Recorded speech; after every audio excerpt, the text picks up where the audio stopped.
Great day mga ka-Edu Patrol! Sana'y nasa mabuti kayong kalagayan. Mga Pilipinong mag-aaral, kulelat pagdating sa creative thinking base sa report ng Program for International Student Assessment o PISA noong 2022. Ang assessment ay ginawa sa 15 taong gulang na mag-aaral sa 64 na bansa sa buong mundo. Ito ang kauna-unahang assessment hinggil sa creative thinking ng nasabing organisasyon. Samantalang ang mga bansang Singapore, South Korea, Canada, Australia, New Zealand, Estonia at Finland ang mga nakakuha ng matataas na score pagdating sa creative thinking assessment. Lagi na lang ba tayong taga-sana all sa mga bansang nangunguna pagdating sa iba't ibang assessment tulad ng critical thinking, problem solving at maging ng creative thinking? Para sa akin, masyado pang malayo at komplikado para marating natin ang ganong kalidad ng edukasyon. Kaya bilang individual ay may magagawa tayo para maibsan man lamang ang problema kahit sa ating mga sarili lamang. Kailangang gumawa tayo ng mga bagay para makapag-contribute tayo sa ating bansa at simulan natin sa ating sarili. Ika nga, lahat ay magagawa kung sama-sama. Mas mainam na labanan muna natin ang tinatawag na procrastination. Para sa akin, ito ang humahad lang sa ating mga tagumpay. Dahil dito ay nais kong i-promote ang aklat na pinamagatang Procrastination, Why You Do It, What to Do About It Now, na isinulat ni Jane Burka at Leonora Yuen. Ang aklat ay nagbibigay ng malalim na pag-unawa at praktikal na mga solusyon sa problema ng procrastination.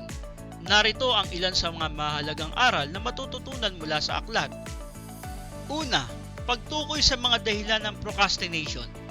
Ang procrastination ay madalas na nagmumula sa iba't ibang emosyon at psikolohikal na mga dahilan tulad ng takot sa kabiguan, takot sa tagumpay, mababang pagpapahalaga sa sarili at perfeksionismo.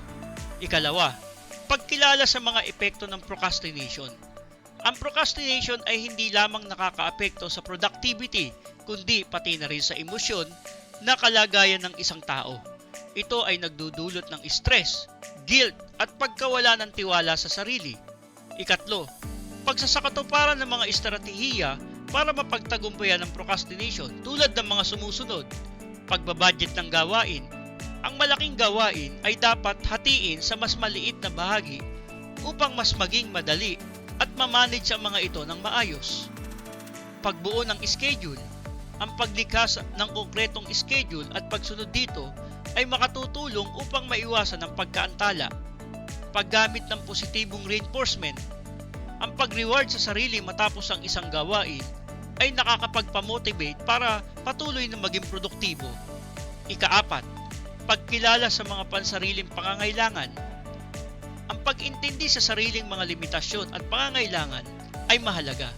Ang pagbibigay ng sapat na pahinga at pag-aalaga sa sarili ay makatutulong upang mapanatili ang balanse at maiwasan ang burnout. Ikalima, pagbabago ng mindset. Ang pagbabago ng negatibong pag-iisip tungo sa positibong pananaw ay mahalaga. Ang pagtanggap na ang pagkabigo ay bahagi ng proseso. Ang pag-iwas naman sa pagiging perfectionist ay normal lamang. Ito'y makatutulong upang mabawasan ang takot sa pagsisimula ng isang gawain. At ika-anim, pagbuo ng support system. Ang pagkakaroon ng suporta mula sa pamilya, kaibigan o mga kasamahan ay mahalaga. Ang pagbabahagi ng mga layunin at paghingi ng tulong kapag kinakailangan ay makatutulong upang mapanatili ang motibasyon. Ang aklat na procrastination ay nagbibigay ng praktikal na mga hakbang at gabay upang matulungan ang mga taong nahihirapang labanan ito at maging produktibo at magkaroon ng balanseng buhay. Thanks for watching Edu Patrol.